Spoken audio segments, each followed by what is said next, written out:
Hi guys, so we've been asked a question. Are there any tips that we would suggest before installing LED strip lights into a skylight? So a skylight in your ceiling with the LED strips going around the edge, what to be wary of and what are the best options. So if you had a skylight, for example, you would need to have a lip that is sticking out for the LED strips to sit onto, to face upwards, to light up around the edge of the skylight. So you need to shine onto a surface. The LED strips cannot shine onto the glass because there is nothing to shine up or light up there. It needs to have for example, part of the wall and LED strips at the bottom shining upwards, lighting up the wall. It needs a surface to actually pick up the light.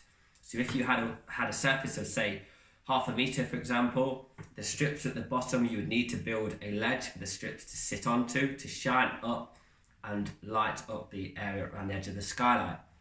One of the tips is you do not want to see the LED strips from eye level. So where the LED strip is being stuck, you need to have a lip going upwards.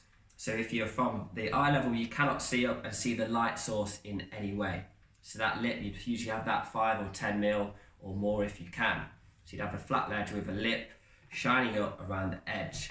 One thing to be sure to be wary of, you stick the LED strips in the evenings especially, the glass then acts as a mirror. So then you'd have stuck the LED strips into place, it looks fantastic, gets to the evenings and you can see all of the dotting, all of the LED strips in the ceiling. So what you need to do there is you'd usually have an aluminium profile. You'd have the aluminium profile. We can recommend specifically which type, but I would usually say around a 15 mil deep profile. And if the LED strip is stuck into a 15 mil deep profile or more, then you'd usually get a continuous beam of light. So then that is stuck into the where the ledge, and then in the reflection, you cannot see the individual dots, you just see a continuous beam of light which looks more of a finished product. If you do have the 15 mil extrusion, then be sure to have the upstand slightly higher, say 20 mil, so that you don't see the profile that looks abnormal. You'd like it to look like a finished kind of complete look where you do not see the light source in any way. You see a fantastic glow and you do not see the individual dots in reflection of the ceiling. What InStyle LED can do is if you had the strips, say for example, a 3 meter by 2 meter strip, we can solder the strips with a small flexible cable at the corners. So you can have the LED strip, you can have a small cable that you can hide, the strip can carry on, small cable, the strip can carry on, small cable and the strip can carry on. And you take that one cable back to your power supply or back to the receiver if you're using a controller. The power supply and the receiver as well, you do not have the power supply and the receiver up on the ledge in any way. They will be hiding the light. So you have your power supply. Power supply can be 5, 10, 15, 20 meters away, depending on the thickness of the cable from the strip to the power supply.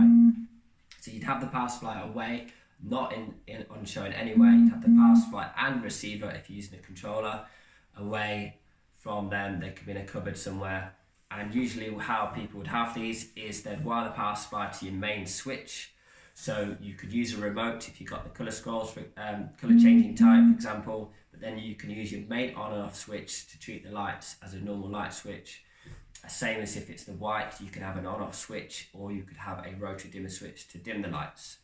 So there's just a couple of tips. If you comment away, we can answer as many questions as possible, and be sure to check out InStyle LED.co.uk. Thank you.